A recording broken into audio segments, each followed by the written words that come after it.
I can still hear it clearly. Not the words at first, but everything around them. The rustling of documents. The soft click of a pen in the lawyer's hand.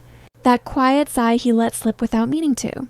Then came her voice, polished, calculated, dripping with arrogance. "Everything's already been split up," my aunt declared. "There's a reason you weren't called here." The atmosphere grew tense. The lawyer furrowed his brow, pushed his glasses up slightly, and turned his gaze toward me. "Actually," he said with careful precision, "she's the sole beneficiary listed in the will." Complete silence. The kind that sinks into your chest and squeezes. One by one, they turned to look at me, the cousins, the relatives, the men who'd never once addressed me with even a hint of respect. I watched their expressions crumble slowly, like buildings finally giving into their own weight. That right there, that quiet breakdown was what I'd been waiting 3 long years to see. When my mother passed away, they branded me the outsider.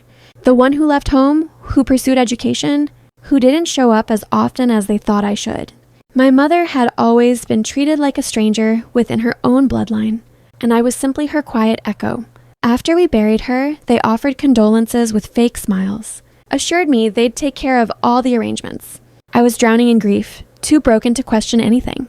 I signed whatever documents they placed in front of me. I trusted them. I actually believed that losing someone brings out honesty in family. What a fool I was. The inheritance represented my mother's entire existence. Her home, her artwork, the property passed down from her own father. They informed me there was nothing left in my name, only outstanding loans they claimed she owed, and I accepted it. I believed every word until I discovered that letter. It happened half a year later.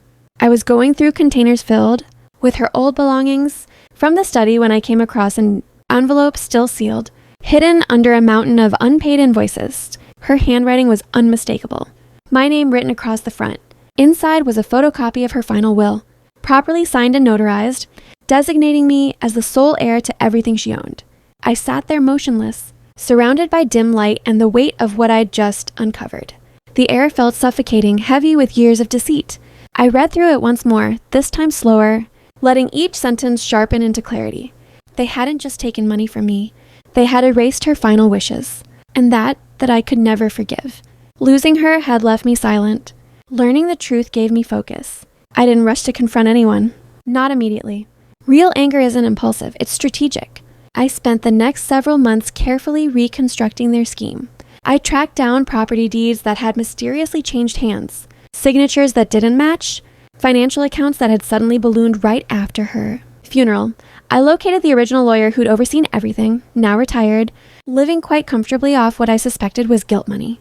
I approached him gently, pretended I didn't know much, suggested we grab coffee. I listened far more than I spoke. By the time we finished our conversation, I had everything. Photocopies of tampered paperwork, dates and times that didn't add up, and an admission he had no idea I'd captured on audio. Still, I held back. Because true payback isn't about acting quickly, it's about timing and balance. I quietly refiled the authentic will through a different attorney, someone who valued both privacy and precision. Every step I took was deliberate, concealed behind legal terminology and hushed correspondence. Meanwhile, I continued playing the part. I showed up at their celebrations, their holiday gatherings. I forced smiles while watching them enjoy what they'd stolen, the brand new vehicle, the home upgrades, the fundraiser held in my mother's honor. Every greeting felt like touching something poisonous. When the court system finally granted approval to re-examine the estate, I kept it to myself. I let the official notifications show up at their homes like ghosts returning to settle scores. Their phone calls started flooding in, panicked, frantic.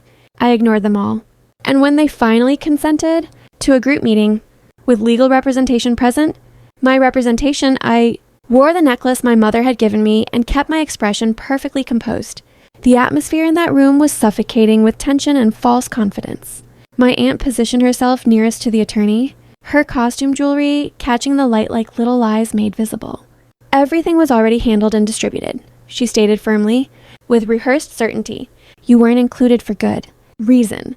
She delivered it like royalty, announcing someone's banishment. The lawyer stopped, straightened his collar, and made direct eye contact with me. However, he said deliberately, she is the only individual named in this will. My aunt's confidence wavered first. My cousins exchanged confused glances, understanding beginning to spread like water seeping through cracks. The attorney slid the documentation forward across the table. The authentic will, verified and official.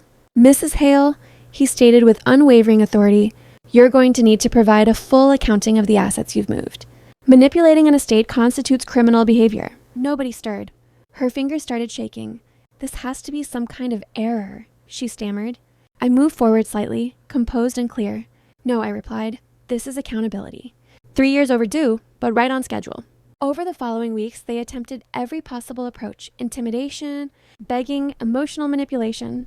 But legal systems don't overlook fraudulent documentation, and judges don't show mercy to people who steal from the deceased. They were stripped of everything: properties, savings, their standing in the community. I didn't celebrate. There was no need. Witnessing their complete collapse was satisfaction enough. I brought the house back to life, positioned her artwork exactly where she'd originally placed it, and allowed quietness to return to those spaces. One night, standing before her painted portrait, I spoke softly. They claimed I didn't belong here, but you always understood I'd return. The atmosphere seemed to shift, becoming gentler somehow, the darkness less oppressive. People often warn that seeking vengeance will consume your soul. Perhaps that's true for some. But for me, it gave me nourishment. It gave me closure. And as I walked away from that room, the statement I'd held inside for years finally escaped into the world.